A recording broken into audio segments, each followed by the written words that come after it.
Hello friends, ಎಲ್ಲರಿಗೂ ವರಮಹಾಲಕ್ಷ್ಮಿ ಹಬ್ಬದ ಶುಭಾಶಯಗಳು. ನಾನಿವತ್ತು ವರಮಹಾಲಕ್ಷ್ಮಿ ಹಬ್ಬದಕ್ಕೆ ಕಳಸಕ್ಕೆ ಇಡೋಂಥ ತೆಂಗಿನಕಾಯಿನ ಯಾವ ರೀತಿ ಡೆಕೋರೇಷನ್ ಮಾಡ್ಕೊಳ್ಳೋದು ಸಿಂಪಲ್ ಆಗಿ ಮನೆಯಲ್ಲಿ ಒಂದು 3-4 ನಿಮಿಷದಲ್ಲಿ ಅಂತೇಳಿ ತೋರಿಸ್ಕೊಟ್ಟಿದ್ದೀನಿ. ತುಂಬಾ ಸಿಂಪಲ್ ಇಂಗ್ರೀಡಿಯೆಂಟ್ಸ್ ಏನು ಬೇಕಾಗಿಲ್ಲ. ನೋಡೋಣ ಇದನ್ನು ಯಾವ ರೀತಿ ಮಾಡೋದು ಅಂತೇಳಿ. ವರಮಹಾಲಕ್ಷ್ಮಿ ಹಬ್ಬದಲ್ಲಿ ಕಳಸಕ್ಕೆ ಇಡೋಂಥ ತೆಂಗಿನಕಾಯಿನ ಯಾವ ರೀತಿ ಡೆಕೋರೇಷನ್ ಮಾಡೋದು ಅಂತ ನೋಡೋಣ. ತುಂಬಾ ಸಿಂಪಲ್. ತೆಂಗಿನಕಾಯಿನ ನಾನು ಜುಟ್ಟು ನೆನೆಸಿಲ್ಲ, ಇಷ್ಟನ್ನ ಒಂದು 5 ನಿಮಿಷ ತಣ್ಣೀರಿನಲ್ಲಿ ನೆನೆಸಿಟ್ಕೊಂಡಿದ್ದೀನಿ. ನೆನೆಸಿಟ್ಟಿರೋದ್ರಿಂದ ನಾವು ಮೇಲ್ಗಡೆ ಸಿಪ್ಪೆ ತೆಗೆದಕ್ಕೆ ತುಂಬಾ ಈಸಿ ಆಗುತ್ತೆ. ಈ ತರ ಒಂದು ಮಂಡವಾಗಿರೋಂಥ ಚಾಕು ತಗೊಳ್ಳಿ, ತುಂಬಾ ಶಾರ್ಪ್ ಇರೋದೇನು ಬೇಡ. ಈ ತರ ಎಲ್ಲ ಮೇಲ್ಗಡೆ ಪೂರ್ತಿ ಈ ತರ ಜುಟ್ಟು ತೆಗೆದೆ ನಾನು ತೆಗೆದಿಟ್ಟಿದ್ದೀನಿ. ಆಗ್ಲೇ ನೀಟಾಗಿ ಬಂದ್ಬಿಡುತ್ತೆ. ನೀವು ತೇವ ಮಾಡೋದ್ರಿಂದ ತುಂಬಾ ಈಸಿಯಾಗಿ ಬರುತ್ತೆ.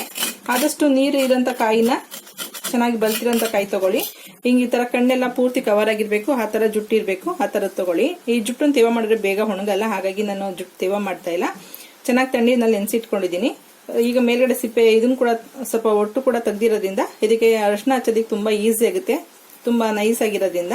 ಇಲ್ಲಿ 2 ತರ ಅರಿಶಿನ ಹಚ್ಬೋದು. ಒಂದು ಮೈದಾ ಹಿಟ್ಟು ಮತ್ತೆ ಅರಿಶಿನ ಮಿಕ್ಸ್ ಮಾಡಿ ಕೂಡ ಕಾಯಿಗೆ ಹಚ್ಕೊಳ್ಬಹುದು. ಕಾಯಿ ನೆಂದಿರೋದ್ರಿಂದ ಜಸ್ಟ್ ಹಾಗೆ ಡ್ರೈ ಅರಿಶಿನ ಉದುರಿಸಿದ್ರು ಕೂಡ ಕಾಯಿ ಹಚ್ಕೊಳ್ಳುತ್ತೆ. ನಾನಿಲ್ಲಿ ಈ ಸ್ಪೂನ್ ಜಸ್ಟ್ ಒಂದೇ 1 ಸ್ಪೂನ್ ಅಷ್ಟು ಮೈದಾ ಹಿಟ್ಟು ಹಾಕೊಂಡಿದ್ದೀನಿ. ಅದಕ್ಕೆ ಸ್ವಲ್ಪ ಹಳದಿ ಹಾಕೊಳ್ಳೋಣ. ಹಳದಿ ಹಾಕೊಂಡು ಸ್ವಲ್ಪ ಲಿಕ್ವಿಡ್ ತರ ಕಲ್ಸ್ಕೋಬೇಕು. ಕಾಯಿ ತೇವ ಇರೋದ್ರಿಂದ ನೋಡ್ಕೊಳ್ಳಿ, ನಿಮ್ಗೆ ಎಷ್ಟು ಹದ ಬೇಕಂತ ನೋಡಿ ಕಲ್ಸ್ಕೊಂಡು ಚೆಕ್ ಮಾಡಿ. ಮತ್ತೆ ಬೇಕಾದ್ರೆ ನೀವು ತುಂಬಾ ಗಟ್ಟಿಯಾರ ಸ್ವಲ್ಪ ನೀರು ಹಾಕೊಳ್ಳಿ, ತುಂಬಾ ತೆಳ್ಳಗಾರೆ ಇನ್ನು ಸ್ವಲ್ಪ ಮೈದಾ ಹಿಟ್ಟು ಅಥವಾ ಹಳದಿ ಪುಡಿ ಹಾಕೊಳ್ಳಿ. ನೋಡಿ, ಈ ಹದದಲ್ಲಿ ಕಲ್ಸ್ಕೊಂಡಿದ್ದೀನಿ.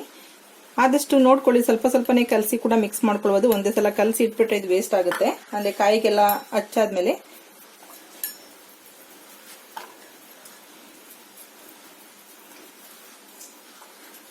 ಇದು ನಿಮ್ಗೆ ಹಬ್ಬ ಇದೆ, ಇನ್ನೊಂದ್ 2 ದಿನ ಇದೆ ನಂಗೆ ಈ ತರ ಹಚ್ಚಿಡಿ. ಇದು ಪೂರ್ತಿ ಡ್ರೈ ಆಗ್ಬೇಕು. ಡ್ರೈ ಆಗಿಲ್ಲ ಅಂದ್ರೆ ನಿಮ್ಗೆ ಮೇಲೆ ಹಾಕಂತ ಬ್ಲೌಸ್ ಪೀಸು, ಸ್ಯಾರಿ ಎಲ್ಲಾನು ಪುರ್ತ ಹಳದಿ ಕಲರ್ ಆಗ್ಬಿಟ್ರೆ ಬೇಗ ಹೋಗೋದಿಲ್ಲ. ಹಾಗಾಗಿ 1-2 ದಿನ ಮುಂಚೆ ಹಚ್ಬಿಟ್ಟು ನೆರಳಲ್ಲಿ ಇಟ್ರೆ ಸಾಕು, ಒಣಗುತ್ತೆ. ಈಗ ಲಿಕ್ವಿಡ್ ತರ ಕಾಣಿಸುತ್ತೆ. ಒಂದ್ ದಿವಸ ಆದ್ರೆ ಪೂರ್ತಿ ಡ್ರೈ ಆಗ್ಬಿಡುತ್ತೆ ಇದು. ಈಗೆಲ್ಲ ಇದಕ್ಕೆ ಹಚ್ಚಾಯ್ತಲ್ಲ, ಈಗ ಪೂರ್ತಿ ಜುಟ್ಟಿಗೆ ಹಚ್ಕೊಳ್ಳೋಣ.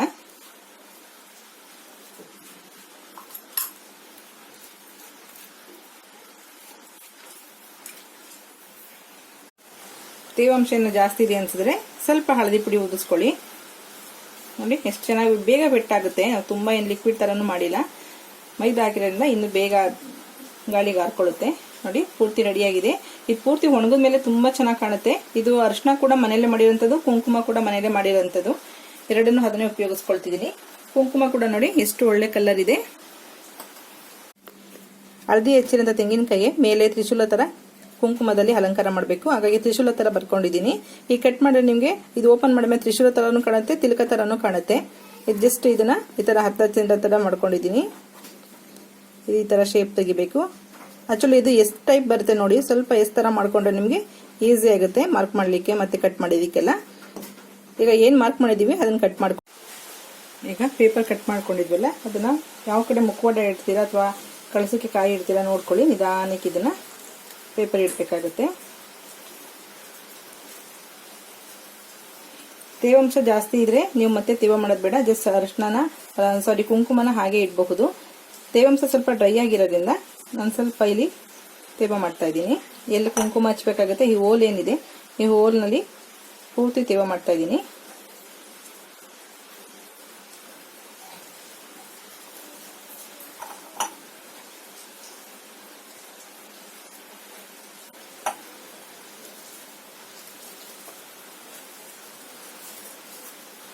ಈಗ ಕುಂಕುಮ ಹಚ್ಚೋಣ.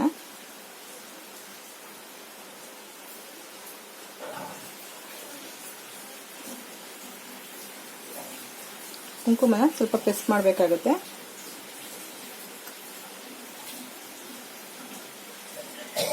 ತೇವಾಂಶ ಏನಿದೆ ಅದಕ್ಕೆ ಅದು ಸೆಟ್ ಆಗುತ್ತೆ. ಈಗ ನಿಧಾನಕ್ಕೆ ಪೇಪರ್ ತೆಗಿಯೋಣ.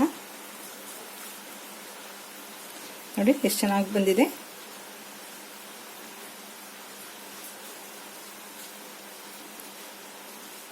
ಮೇಲೊಂದ್ಸಲ ಜಸ್ಟ್ ಪ್ರೆಸ್ ಮಾಡಿ. ಅಕಸ್ಮಾತ್ ನೀವು ಪೇಪರ್ ತೆಗಿಬೇಕಾದ್ರೆ ಇಲ್ಲೆಲ್ಲ ಏನಾದ್ರು ಕುಂಕುಮ ಬಿಡ್ತು ಅಂದ್ರೆ ಸ್ವಲ್ಪ ಅದ್ರ ಮೇಲೆ ಹಳದಿ ಉದಿಸಿ, ಹಳದಿ ಪೂರ್ತಿ ಮ್ಯಾಚ್ ಆಗುತ್ತೆ. ನೋಡ್ರಿ ಫ್ರೆಂಡ್ಸ್, ಎಷ್ಟು ಸಿಂಪಲ್ ಆಗಿ ಮಾಡ್ಕೊಳ್ಬೋದು ಅಂತೇಳಿ ನಿಮ್ಮ ಮನೇಲಿ ಕೂಡ ಒಂದ್ಸಲ ಟ್ರೈ ಮಾಡಿ.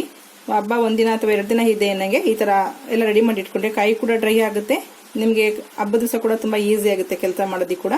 ಓಕೆ ಫ್ರೆಂಡ್ಸ್, ಈ ವಿಡಿಯೋ ಇಷ್ಟ ಆಗಿದೆ ಲೈಕ್ ಮಾಡಿ, ಶೇರ್ ಮಾಡಿ, ಸಬ್ಸ್ಕ್ರೈಬ್ ಮಾಡಿ. ನಿಮ್ಮ ಅಭಿಪ್ರಾಯ ಅನಿಸಿಕೆಗಳನ್ನ ಕಮೆಂಟ್ ಬಾಕ್ಸಲ್ಲಿ ಹಾಕಿ. Okay bye, thank you.